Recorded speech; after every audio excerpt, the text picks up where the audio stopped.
마태복음 22장 결혼잔치 비유. 예수께서 다시 비유를 들어 그들에게 말씀하셨습니다. 하늘나라는 자기 아들을 위해 결혼잔치를 베푸는 왕 같다. 왕은 자기 종들을 보내 결혼잔치에 초대받은 사람들을 불러오게 했다. 그러나 그들은 오지 않겠다고 했다. 왕은 다시 다른 종들을 보내면서 말했다.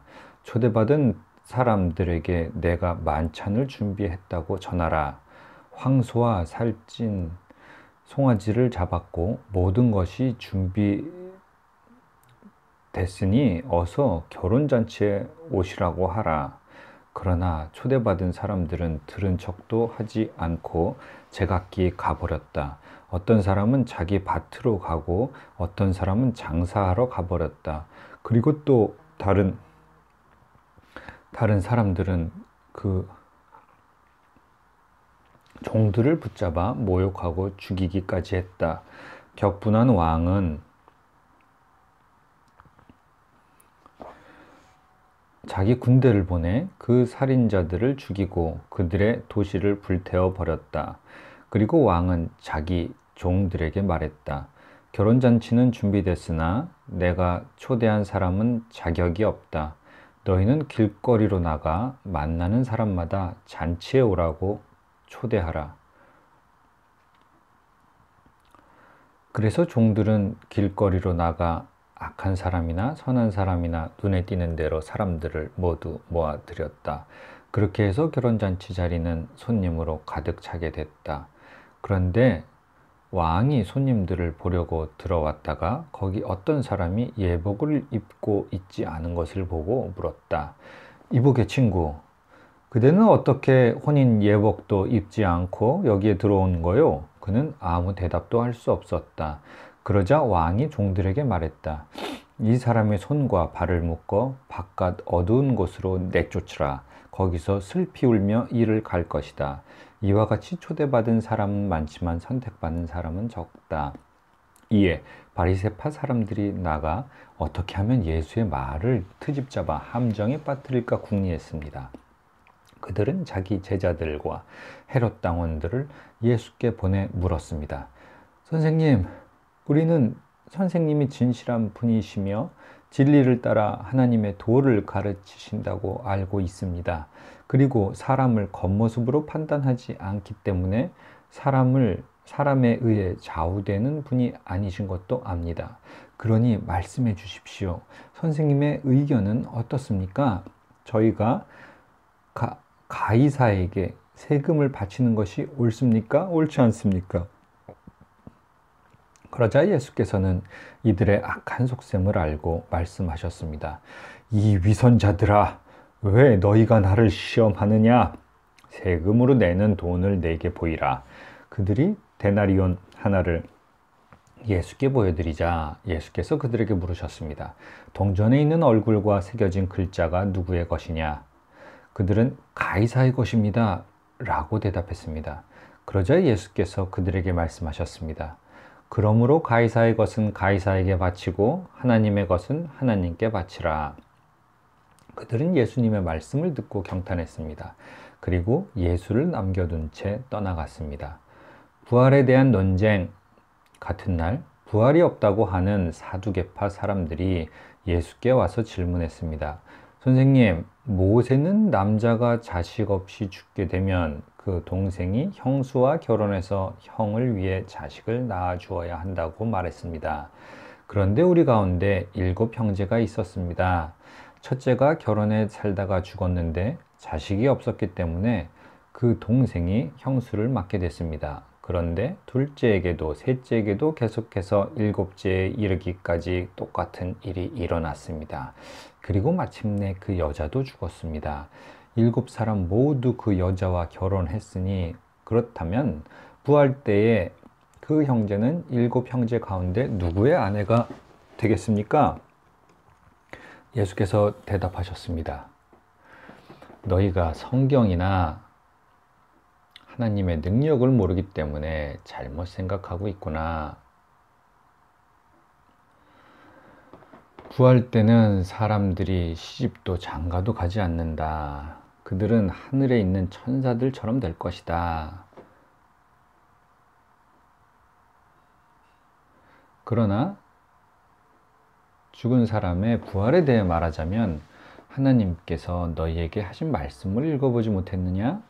나는 아브라함의 하나님, 이삭의 하나님, 야곱의 하나님이다 라고 하셨으니 하나님은 죽은 사람의 하나님이 아니라 산 사람의 하나님이시다.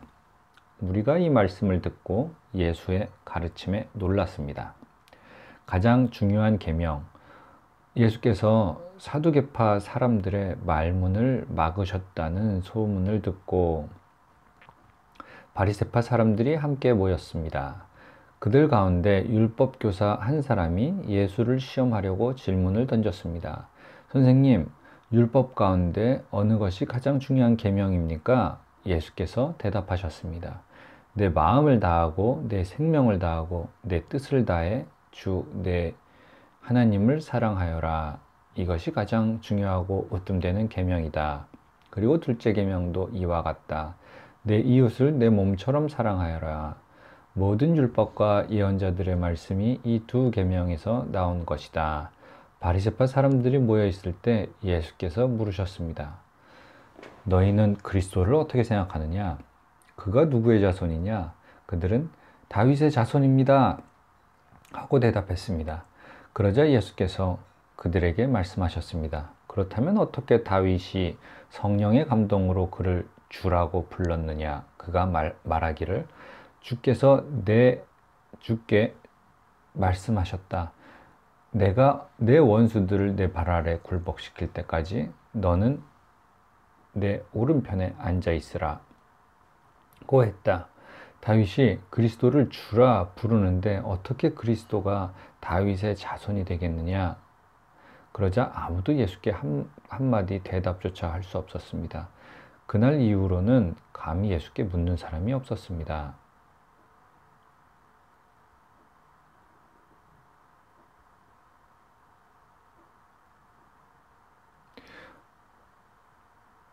마태복음 23장 7가지 화. 그때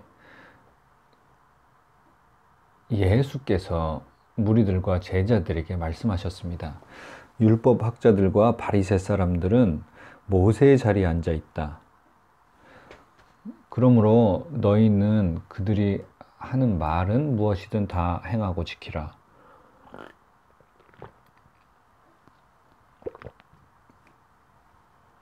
그러나 그들의 행동은 본받지 말라. 그들은 말만 하고 행하지는 않는다. 그들은 지기 힘든 무서운 짐을 묶어 사람들의 어깨에 지우고는 정작 자신은 그 짐을 옮기는데 손가락 하나 움직이려 하지 않는구나. 그들은 남에게 잘 보이려고 모든 행동을 한다. 그들은 성부 상자를 넓게 만들고 옷수를 길게 늘어뜨리며 잔치에서는 상석을 좋아하고 회당에서는 높은 자리를 좋아한다. 시장에 가면 인사받기를 좋아하고 사람들한테 랍비라고 불리기를 좋아한다. 그러나 너희는 랍비라고 불려서는 안 된다. 너희 선생은 오직 한 분뿐이며 너희는 모두 형제들이기 때문이다. 또 너희는 누구든지 땅에 있는 사람을 너희 아버지라 부르지 말라. 너희 아버지는 한 분뿐이시며 하늘에 계시기 때문이다. 너희는 지도자라고 불려서도 안 된다. 너희 지도자는 그리스도 한 분뿐이시기 때문이다. 너희 중 가장 큰 사람은 너희 종이 돼야 할 것이다. 누구든지 자기를 높이는 사람은 낮아지며 누구든지 자기를 낮추는 사람은 높아질 것이다. 너희에게 화가 있을 것이다.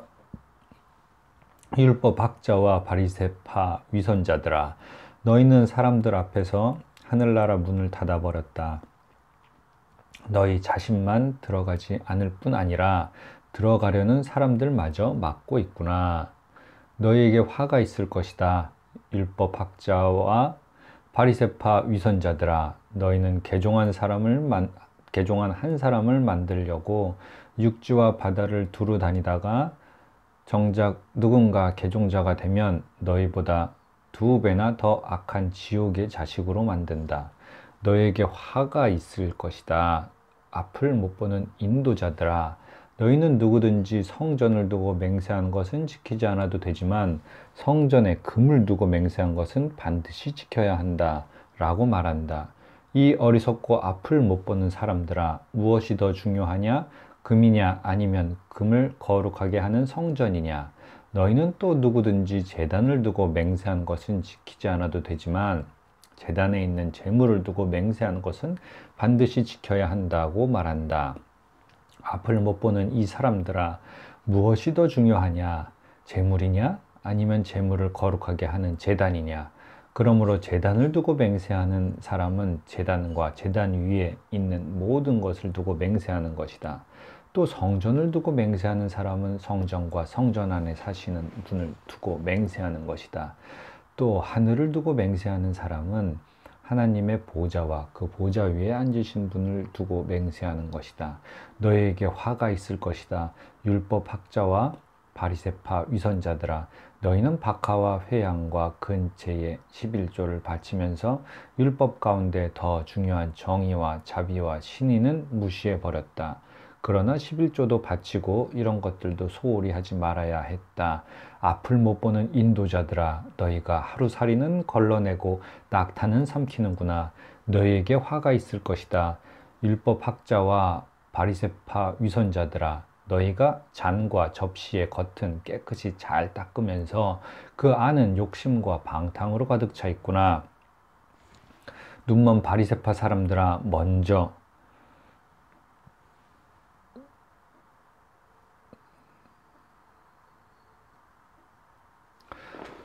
너희에게 화가 있을 것이다. 율법 학자와 바리새 위선자들아, 너희는 하얗게 칠한 무덤과 같다. 겉은 그럴듯해 보이지만 속은 죽은 사람의 뼈와 온갖 더러운 것으로 가득 차 있다. 이와 같이 너희도 겉으로는 사람들에게 의롭게 보이지만 그 속에는 위선과 불법이 가득 차 있다. 너희에게 화가 있을 것이다. 율법 학자와 바리새파 위선자들아, 너희는 예언자들의 무덤을 만들고 의인들의 기념비를 꾸미면서 만일 우리가 우리 조상들의 시대에 살았더라면 예언자들을 피 흘리게 하는 데에 가담하지 않았을 것이다 하고 말하는구나. 그러나 이와 같이 너희는 예언자들을 죽인 사람들의 자손임을 스스로 증거하고 있다. 그러므로 너희는 너희 조상들의 악한 일을 마저 채우라. 이 뱀들아, 이 독사의 자식들아, 너희가 어떻게 지옥의 심판을 피하겠느냐? 그러므로 내가 너희에게 예언자들과 지혜로운 사람들과 율법 학자들을 보낸다. 그러나 너희는 그들 가운데 어떤 사람들은 죽이거나 십자가에 못 박고 또 어떤 사람들은 회당에서 채찍질하고 이 마을 저 마을로 쫓아다니며 핍박할 것이다.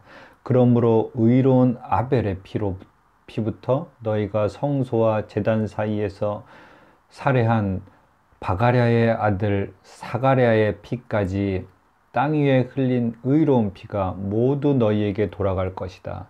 내가 진실로 너희에게 말한다. 이 모든 일이 이 세대에게 돌아갈 것이다. 예루살렘아, 예루살렘아, 예언자들을 죽이고 내게 보낸 사람들에게 돌을 던진 예루살렘아, 암탉이 병아리를 날개 아래 품듯이 내가 내 자녀를 모으려고 한 적이 몇 번이더냐. 그러나 너희가 원하지 않았다. 보라, 이제 너희 집은 버림받아 황폐해질 것이다. 내가 너희에게 말한다. 주의 이름으로 오시는 분이 복되시다 하고 말할 때까지 너희가 다시는 나를 보지 못할 것이다. 마태복음 24장 종말의 징조. 예수께서 성전에서 나와 걸어가시는데 제자들이 다가와 성전 건물을 가리켜 보였습니다. 예수께서 물으셨습니다. 너희는 이 모든 것이 보이지 않느냐? 내가 진실로 너희에게 말한다. 여기에 있는 돌 하나라도 돌 위에 남지 않고 다 무너져 내릴 것이다. 예수께서 올리브산에 앉아 계시는데 제자들이 조용히 다가와 말했습니다. 언제 그런 일이 일어나겠습니까? 선생님께서 다시 오시는 때와 세상 끝날에 어떤 징조가 있겠습니까? 우리에게 말씀해 주십시오. 예수께서 대답하셨습니다. 어느 누구에게도 현혹되지 않도록 조심하라. 많은 사람들이 내 이름으로 와서 내가 그리스도다 하고 주장하면서 많은 사람들을 현혹할 것이다. 너희가 전쟁의 소식과 소문을 듣게 될 것이다. 그러나 결코 놀라지 말라. 이런 일이 반드시 일어나야 하겠지만 아직 끝이 온 것은 아니다. 민족과 민족이 서로 대항해 일어나고 나라와 나라가 서로 대항해 일어날 것이다. 그곳에는 기근과 지진이 생길 것이다. 이 모든 일은 진통의 시작일 뿐이다. 그런 후에 사람들이 너희를 핍박당하도록 넘겨주고 너희를 죽일 것이며 모든 민족이 나로 인해 너희를 미워할 것이다. 그때 많은 사람들이 시험을 당하고 서로 넘겨주며 미워할 것이다. 또 가짜 예언자들이 많이 나타나 많은 사람들을 현혹하겠고 불법이 더욱 많아져 많은 사람들이 사랑이 식어갈 것이다. 그러나 끝까지 굳게 서 있는 사람은 구원을 얻을 것이다. 그리고 이 하늘나라 복음이 온 세상에 전파돼 모든 민족들에게 증거될 것이다. 그때서야 끝이 올 것이다. 가장 큰 재난, 예언자 다니엘을 통해 예언된 멸망에 가증한 상징물이 거룩한 곳에 서 있는 것을 보면 읽는 사람들은 깨달으라. 유대 땅에 있는 사람은 산으로 도망치라. 지붕 위에 있는 사람은 집안 물건을 가지러 내려가지 말라. 들에 있는 사람은 겉옷을 가지러 돌아가지 말라. 그날에는 임신한 여인들이나 젖먹이들이 둔 여인들에게 화가 있다. 너희가 도망하는 일이 겨울이나 안식일에 일어나지 않도록 기도하라. 그때가 되면 큰 환란이 있을 것이다. 그런 환란은 세상이 시작된 이후 지금까지 없었고 앞으로도 없을 것이다. 그날들을 줄여 주시지 않았더라면 아무도 구원받지 못할 것이다. 그러나 택하신 사람들을 위해 하나님께서 그날들을 줄여주실 것이다. 그때 누군가 너희에게 보라, 그리스도가 여기 있다. 또 그가 저기 있다고 해도 믿지 말라. 가짜 그리스도들과 가짜 예언자들이 나타나 놀라운 표적과 기사를 보이면서 가능한 한 선택받은 사람들까지 현혹할 것이다. 보라, 그때가 오기 전에 내가 미리 너희에게 일러두었다. 그러므로 누가 너희에게 그리스도께서 저기 광야에 계시다 라고 해도 나가지 말고 또 그리스도께서 여기 골방에 계시다 라고 해도 믿지 말라. 번개가 동쪽에서 치면 서쪽까지 번쩍이듯이 인자가 오는 것도 그럴 것이다. 시체가 있는 곳에는 독수리가 모여드는 법이다. 그 환란의 날들이 끝나자마자 해가 어두워지고 달이 빛을 내지 않을 것이며 별들이 하늘에서 떨어지고 하늘의 세력들이 흔들릴 것이다. 그때 인자의 표적이 하늘에 나타날 것이고 세상의 모든 민족이 통곡할 것이다. 그들은 인자가 능력과 큰 영광 가운데 하늘에 구름을 타고 오는 것을 보게 될 것이다. 그리고 인자가 큰 나팔 소리와 함께 자기 천사들을 보낼 것이며 그들은 하늘 이 끝에서 저 끝까지 사방에서 그가 선택한 사람들을 모을 것이다. 무화과 나무로부터 교훈을 배우라. 그 가지가 연해지고 잎이 돋으면 여름이 가까이 왔음을 알게 된다. 이와 같이 이런 모든 일을 보면 그때가 바로 인자가 문 앞에 가까이 왔음을 알게 될 것이다. 내가 진실로 너희에게 말한다. 이 세대가 지나가기 전에 이 모든 일이 일어날 것이다. 하늘과 땅은 없어질지라도 내가 한 말은 결코 없어지지 않을 것이다. 아무도 모르게 인자가 임하심. 그 날짜와 그 시각은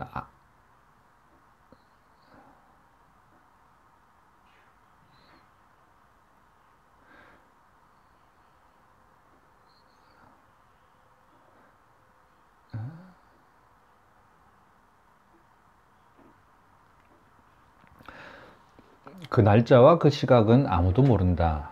하늘의 천사들도 모르고 아들도 모른다. 오직 아버지만 아신다. 노아의 때에 그랬던 것처럼 인자가 오는 것도 그러할 것이다. 홍수가 나기 전 사람들은 노아가 방주에 들어가던 그날까지도 먹고 마시고 장가가고 시집가고 하다가 홍수가 나서 그들을 모두 쓸어갈 때까지 무슨 일이 일어나고 있는지 전혀 알지 못했다. 인자가 올 때도 그와 같을 것이다. 두 사람들이 들에 있다가 한 명은 데려가고 다른 한 명은 남게 될 것이며, 두 여자가 맷돌을 갈다가 한 명은 데려가고 다른 한 명은 남게 될 것이다. 그러므로 너희는 깨어 있으라. 너희 주께서 어느 날에 오실지 알 수 없기 때문이다. 그리고 이것을 명심하라. 만약 한밤에 도둑이 몇 시에 올 줄 알았다면 집주인은 깨어 있다가 도둑이 들어오지 못하게 했을 것이다. 그러므로 너희도 준비하고 있어야 한다. 생각지도 않은 시간에 인자가 올 것이기 때문이다. 누가 신실하고 지혜로운 종이겠느냐? 주인이 그의 집 사람들을 맡기고 제때에 양식을 나누어 줄 사람은 누구겠느냐? 주인이 돌아와서 볼 때 주인이 시킨 대로 일을 하고 있는 그 종은 복이 있을 것이다. 내가 진실로 너희에게 말한다. 주인은 그 종에게 자기 모든 재산을 맡길 것이다.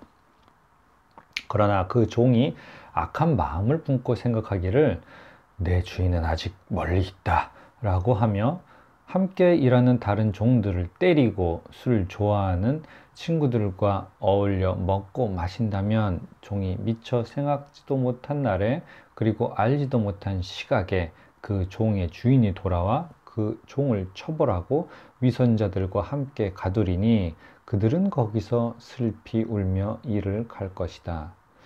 마태복음 25장 열처녀 비유. 그때 하늘나라는 등불을 들고 신랑을 맞이하러 나간 10명의 처녀와 같을 것이다. 그 가운데 5명은 어리석고 5명은 슬기로웠다. 어리석은 처녀들은 등불은 가져왔지만 기름은 챙기지 않았다. 하지만 슬기로운 처녀들은 등불과 함께 그릇에 기름을 담아 가지고 왔다. 신랑이 늦도록 오지 않자 처녀들은 모두 졸다가 잠이 들어 버렸다. 한밤중에 갑자기 신랑이 온다! 어서 나와서 신랑을 맞으라! 하는 소리가 들렸다. 그러자 처녀들은 모두 일어나 자기 등불을 준비했다. 어리석은 처녀들은 슬기로운 처녀들에게 우리 등불이 꺼져 가는데 기름을 좀 나누어 다오 하고 부탁했다. 슬기로운 처녀들은 안 된다. 너희와 우리가 같이 쓰기에는 기름이 부족할지도 모른다. 기름 장수에게 가서 너희가 쓸 기름을 좀 사라고 대답했다. 그러나 그들은 기름을 사러 간 사이에 신랑이 도착했다.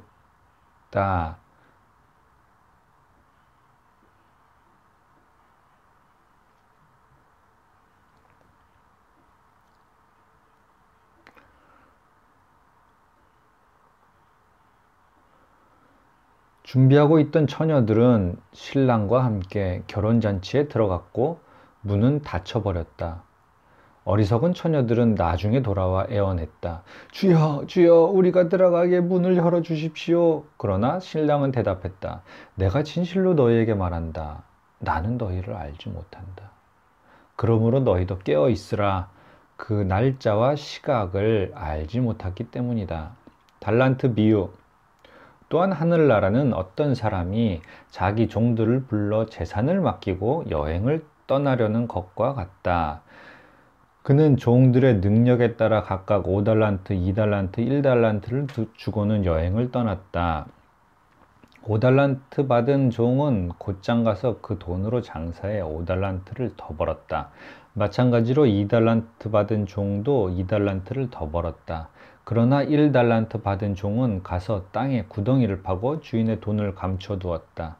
시간이 흘러 그 종들의 주인이 집으로 돌아와 종들과 결산하게 됐다. 5달란트 받은 종이 주인에게 5달란트를 더 가져와 말했다. 주인님은 제게 5달란트를 맡기셨습니다. 자, 보십시오. 제가 5달란트를 더 벌었습니다. 그러자 그의 주인이 대답했다. 잘했다. 착하고 신실한 종아. 내가 작은 일에 충성했으니 이제 더 많은 일을 맡기겠다. 와서 내 주인의 기쁨을 함께 나누자. 2달란트 받은 종도 와서 말했다. 주인님은 제게 2달란트를 맡기셨습니다. 자, 보십시오. 제가 2달란트를 더 벌었습니다. 그의 주인이 대답했다. 잘했다. 착하고 신실한 종아. 내가 작은 일에 충성했으니 이제 더 많은 일을 맡기겠다. 와서 내 주인의 기쁨을 함께 나누자. 그때 1달란트 받은 종이 와서 말했다. 주인님, 저는 주인님이 굳은 분이라 심지 않은 데서 거두시고 씨 뿌리지 않은 곳에서도 곡식을 모으시는 것을 압니다. 그래서 저는 두려운 나머지 나가서 주인님의 돈을 땅에 감춰두었습니다. 보십시오. 여기 주인님의 것이 있습니다. 주인이 대답했다. 이 악하고 게으른 종아, 내가 심지 않은 데서 거두고 씨 뿌리지 않은 곳에서 곡식을 모은다는 것을 안단 말이냐?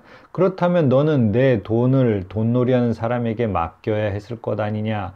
그랬다면 내가 돌아와 그 돈에다 이자라도 받았을 것이다. 저 종에게서 1달란트를 빼앗아 10달란트 가진 종에게 주어라.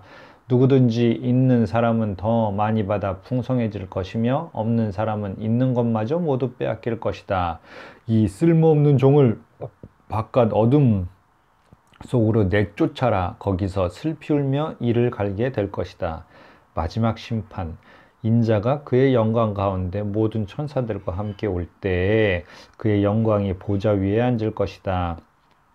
모든 민족들이 그 앞에 모이게 되고 목자가 염소 중에 양을 가려내듯이 인자는 그들을 둘로 갈라 양들은 자기 오른쪽에 염소들은 그 왼쪽에 둘 것이다. 그때 그 왕이 오른쪽에 있는 사람들에게 말할 것이다. 이리 와서 세상의 창조 때부터 너희를 위해 마련해 두신 나라를 상속하라. 너희는 내가 배고플 때 먹을 것을 주었고 내가 목마를 때 마실 것을 주었으며 내가 나그네 됐을 때 나를 맞아들였다. 내가 헐벗을 때 옷을 입혀주었고 내가 병들었을 때 돌봐주었으며 내가 감옥에 갇혔을 때 나를 찾아주었다. 그때 의인들이 대답할 것이다. 주여, 언제 주께서 배고프신 것을 보고 우리가 먹을 것을 드렸으며 언제 주께서 목마르신 것을 보고 우리가 마실 것을 드렸습니까? 언제 주께서 나그네 되신 것을 보고 우리가 맞아드렸으며 언제 주께서 헐벗으신 것을 보고 우리가 입을 것을 드렸습니까?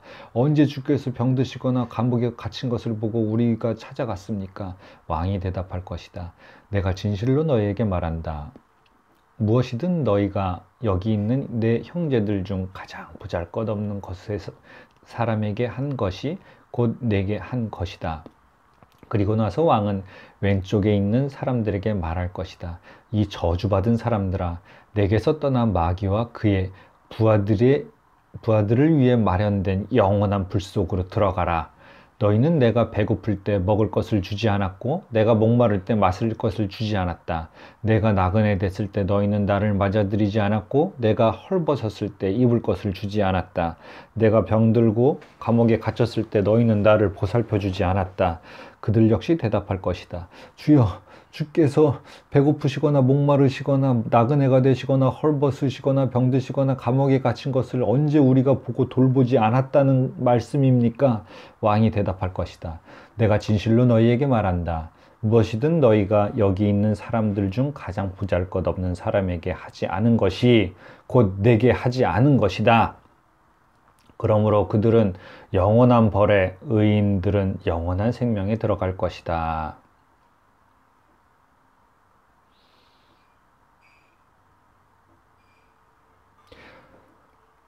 마태복음 26장 예수를 죽일 음모. 예수께서 이 모든 말씀들을 끝마친 후에 제자들에게 말씀하셨습니다. 너희도 알다시피 이틀만 있으면 유월절이다. 그때 인자는 넘겨져 십자가에 못 박힐 것이다. 그 무렵에 대제사장들과 백성의 장로들은 가야바라 하는 대제사장의 관저에 모여 교묘하게 예수를 체포해 죽일 음모를 꾸미고 있었습니다. 그러나 그들은 백성들이 소동을 일으킬지도 모르니 명절 기간에는 하지 맙시다 라고 말했습니다. 예수를 위한 향유. 예수께서 베다니에 있는 나병 환자 시몬의 집에 계실 때였습니다.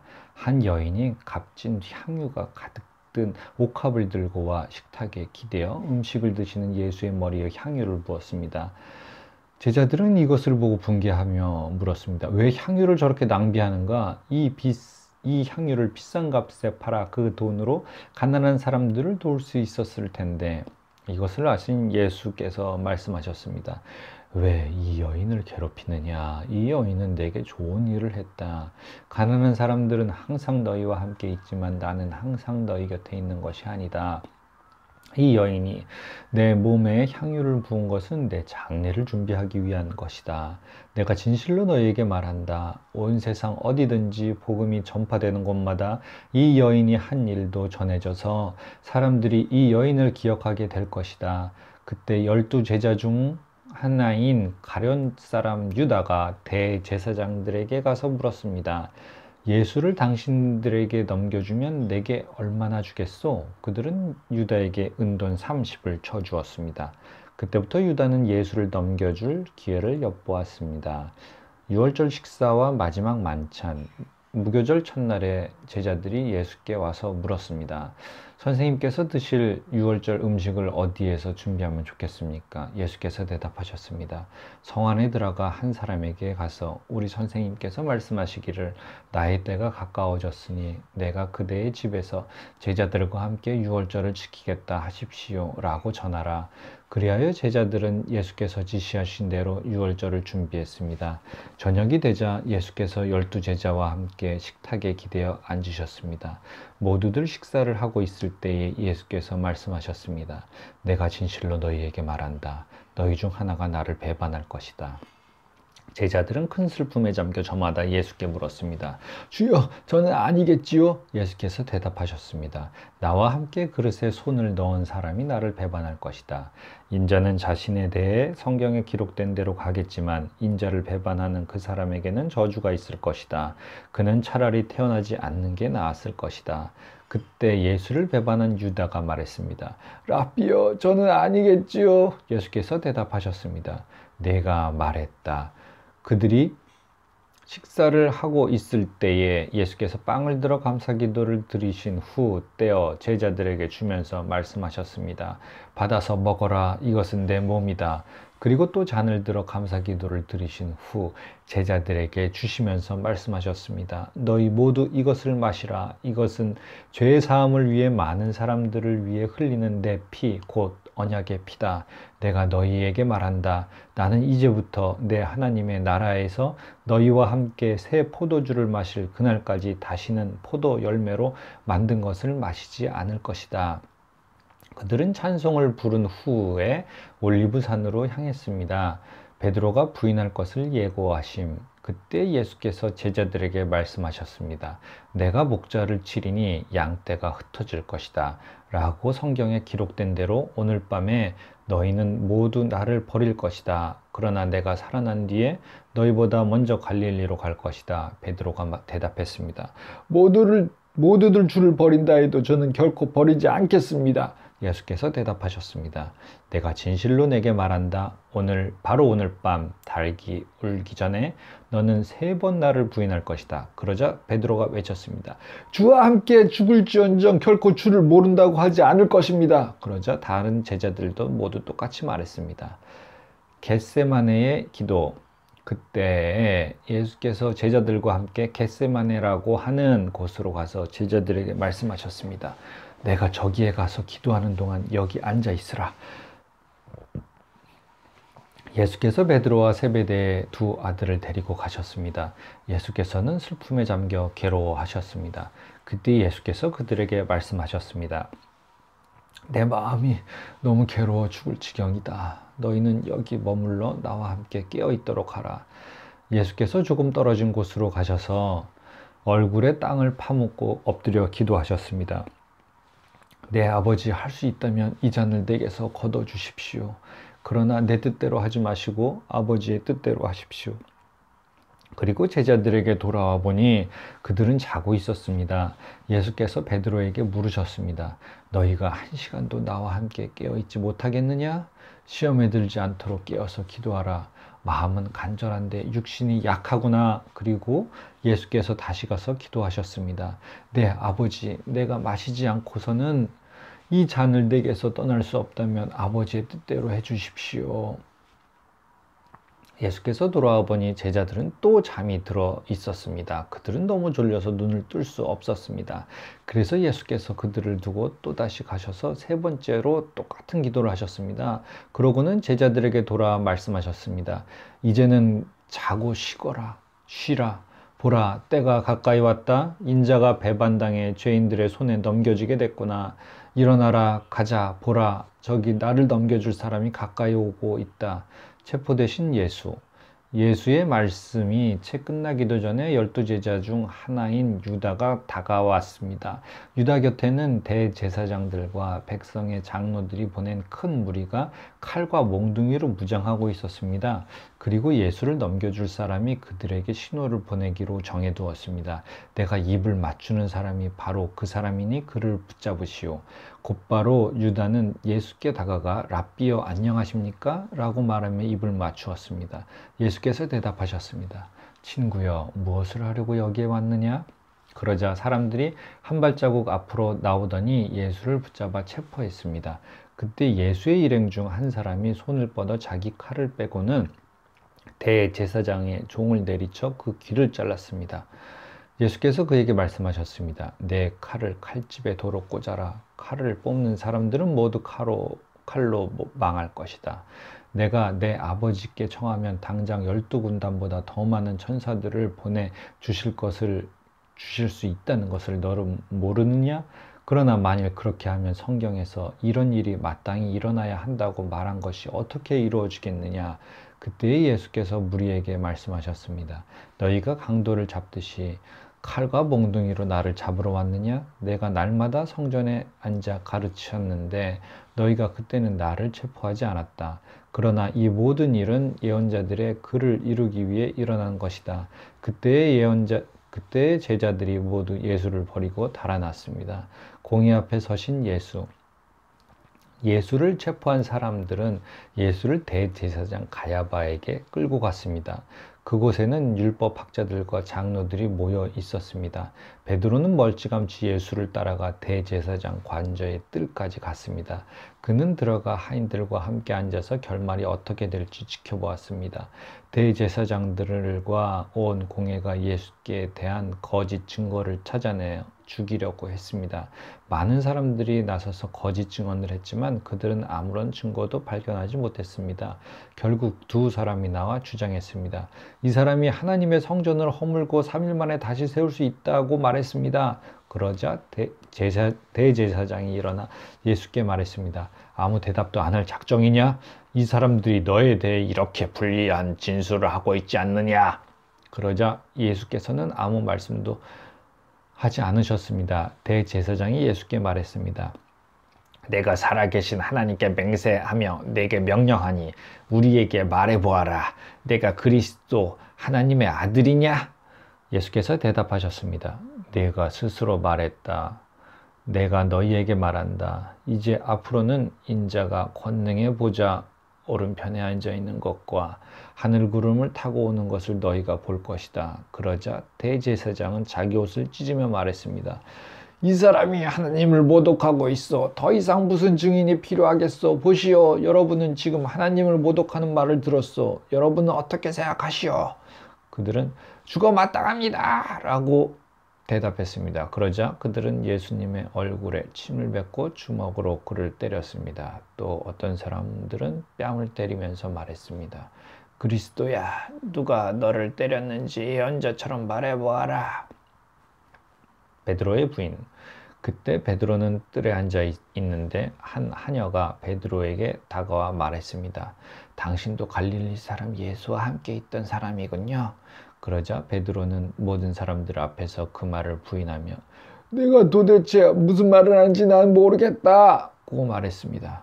그러고는 대문 있는 대로 나왔는데 또 다른 하녀가 베드로를 보더니 거기 있던 사람들에게 말했습니다.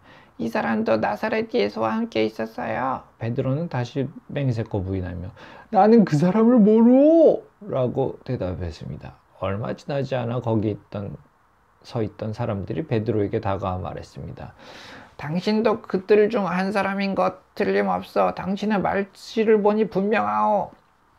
그러자 베드로는 저주하며 나는 그 사람을 모른다 라고 맹세했습니다. 바로 그때 닭이 울었습니다. 그제서야 베드로는 예수께서 닭이 울기 전에 내가 3번이나 나를 모른다고 할 것이다 라고 하신 말씀이 생각났습니다. 그리고는 베드로는 밖으로 나가 한없이 눈물을 쏟았습니다. 감사합니다. 오늘은 마태복음 27장 빌라도에게 신문 받으시는 예수. 이튿날 새벽 모든 대제사장들과 백성의 장로들은 예수를 죽이기로 결정했습니다. 그들은 예수를 묶어 끌고 가서 빌라도 총독에게 넘겨주었습니다. 예수를 배반한 유다는 예수께서 유죄 판결을 받으신 것을 보고 뉘우쳐 은돈 30을 대제사장들과 장로들에게 돌려주며 말했습니다. 내가 죄 없는 사람의 피를 팔아 넘기는 죄를 지었소. 그러나 그들이 대답했습니다. 그게 우리와 무슨 상관이요? 당신 일이나 당신이 알아서 하시오. 그러자 유다는 그 돈을 성소에 내던지고 뛰쳐나가 목을 매달아 자살했습니다. 대제사장들은 그 은돈들을 주워들고 말했습니다. 이것은 피를 흘려 얻은 돈이니 성전 금고에 넣어두는 것은 옳지 않다. 그래서 그들은 논의 끝에 그 돈으로 토기장이의 밭을 사서 나그네들을 위한 묘지로 삼았습니다. 그래서 오늘날까지도 그 밭을 피밭이라 부릅니다. 이로써 예언자 에레미야가 예언한 말씀이 이루어졌습니다. 그들은 은돈 30을 곧 이스라엘의 자손이 값을 매긴 사람의 몸값을 받아 토기장이의 밭을 사는 값으로 주었으니 이는 주께서 내게 지시하신 것이다.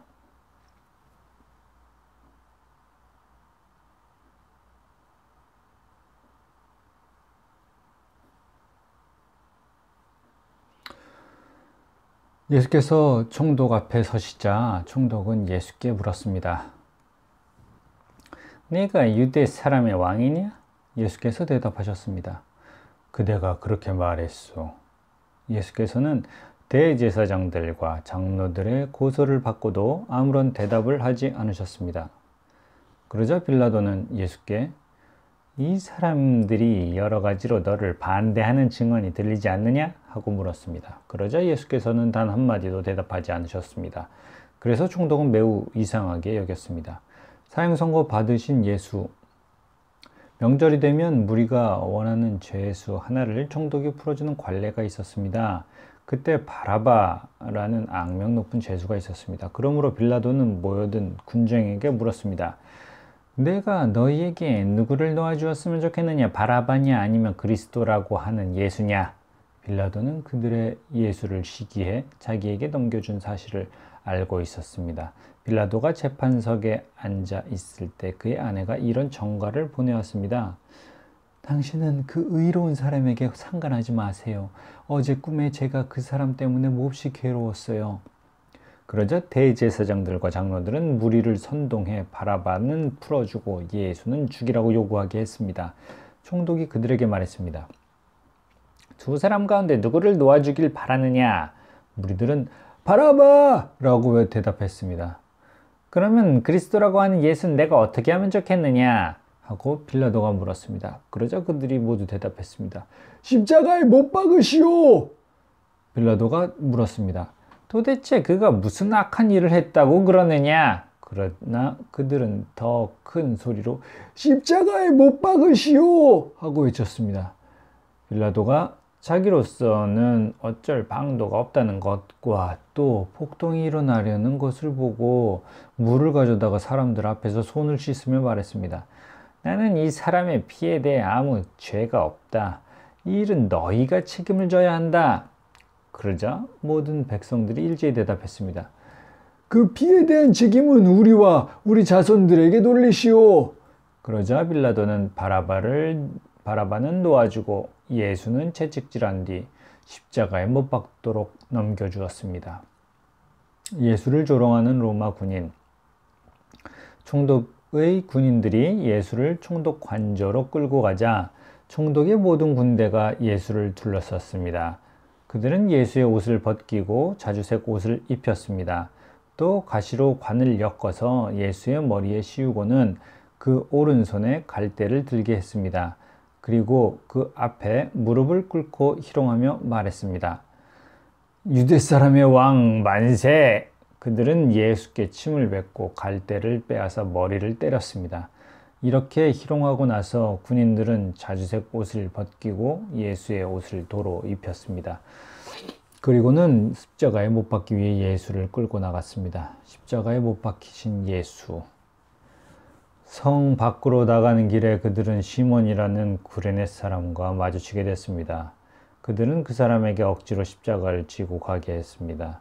그들은 골고다 곧 해골의 장소라는 곳에 이르렀습니다. 거기에서 군인들은 예수께 쓸개 탄 포도주를 주어 마시게 했습니다. 그러나 예수께서 맛보시고 마시지 않으셨습니다. 군인들은 예수를 십자가에 못 박고 나서 예수의 옷을 두고 제비를 뽑아 나눠 가졌습니다.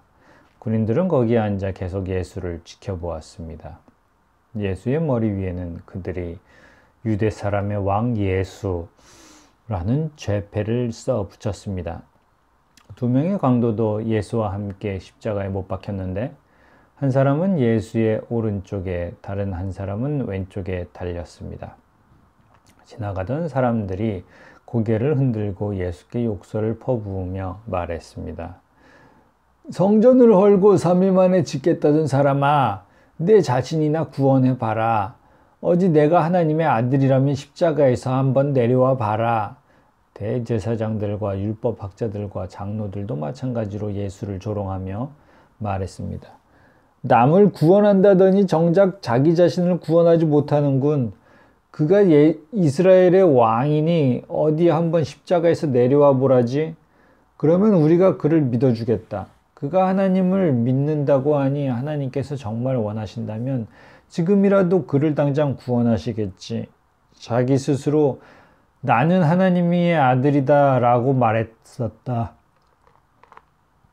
예수와 함께 십자가에 못 박힌 강조들도 마찬가지로 예수를 모욕했습니다. 숨을 거두신 예수.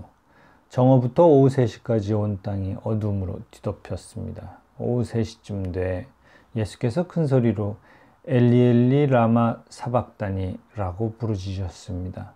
이것은 내 하나님 어째서 나를 버리셨습니까? 라는 뜻입니다. 거기 서 있던 몇 사람이 이 소리를 듣고 말했습니다. 이 사람이 엘리야를 부르나 보다. 그들 가운데 한 사람이 달려와 해면을 가져다가 신 포도주를 듬뿍 적셔 와서는 막대기에 매달아 예수께 마시게 했습니다.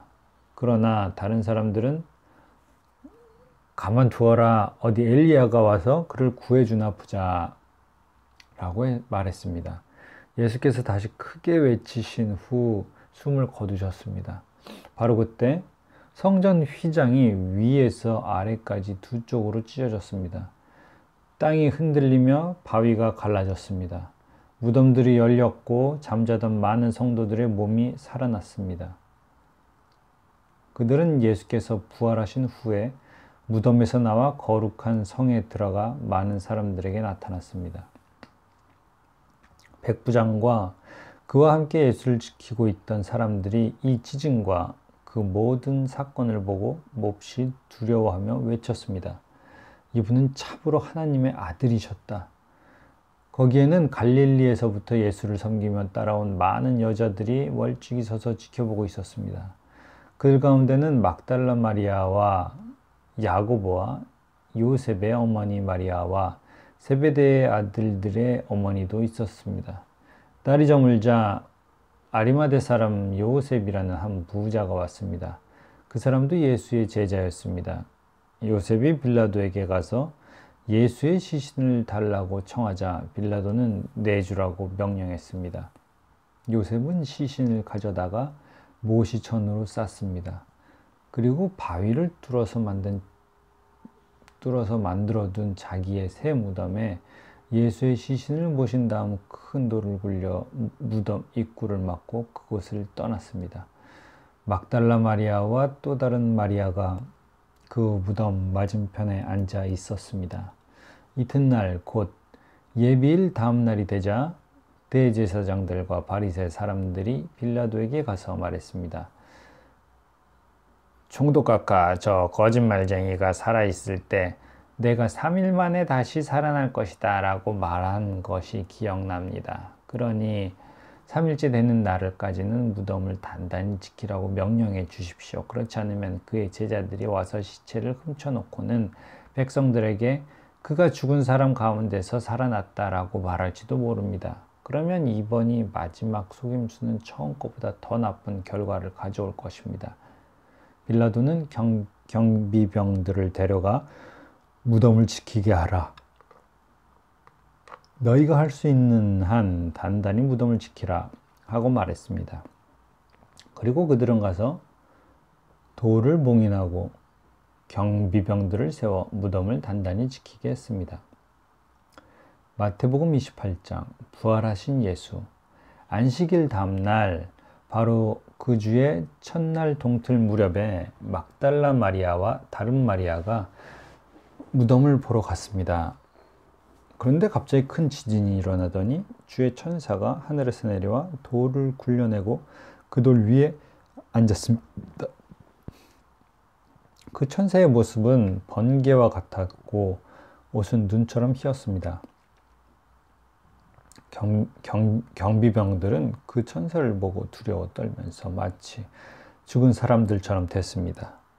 그 천사가 여자들에게 말했습니다. 두려워하지 말라.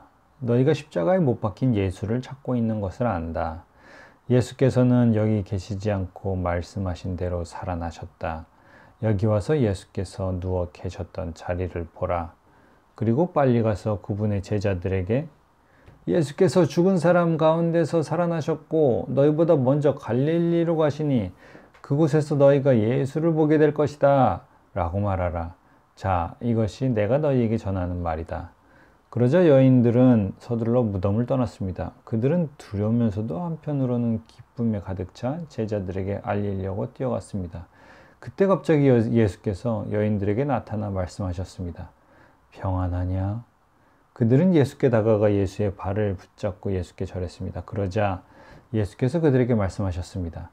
두려워하지 말라. 가서 내 형제들에게 갈릴리로 가라고 전하라. 그곳에서 그들이 나를 만날 것이다. 그 여인들이 길을 가는 동안 몇몇 경비병들은 성 안으로 들어가서 대제사장들에게 일어난 일들을 모두 보고했습니다. 그러자 대제사장들은 장로들과 만나 계략을 꾸미고 오는 군인들에게 많은 돈을 쥐어주며 말했습니다. 예수의 제자들이 밤중에 와서 우리가 잠든 사이에 시체를 훔쳐갔다고 말하라. 만약 이 소문이 총독의 귀에 들어가더라도 우리가 잘 말해서 너희에게 문제가 없도록 해주겠다. 그러자 군인들은 돈을 받고 시킨 대로 했습니다. 그래서 이 말이 오늘날까지도 유대 사람들 사이에 널리 퍼지게 된 것입니다. 제자들의 사명. 11제자들이 갈릴리로 가서 예수께서 일러주신 산에 이르렀습니다. 그리고 그들은 예수를 뵙고 경배드렸습니다. 그러나 어떤 사람들은 의심했습니다. 그때 예수께서 다가오셔서 그들에게 말씀하셨습니다. 하늘과 땅의 권세를 내게 주셨다. 하늘과 땅의 모든 권세가 내게 주어졌다. 그러므로 너희는 가서 모든 민족을 제자로 삼아 아버지와 아들과 성령의 이름으로 세례를 주고 내가 너희에게 명령한 모든 것을 그들에게 가르쳐 지키게 하라. 보라, 내가 세상 끝날까지 너희와 항상 함께 있을 것이다. 마태복음 여기까지 읽겠습니다. 감사합니다.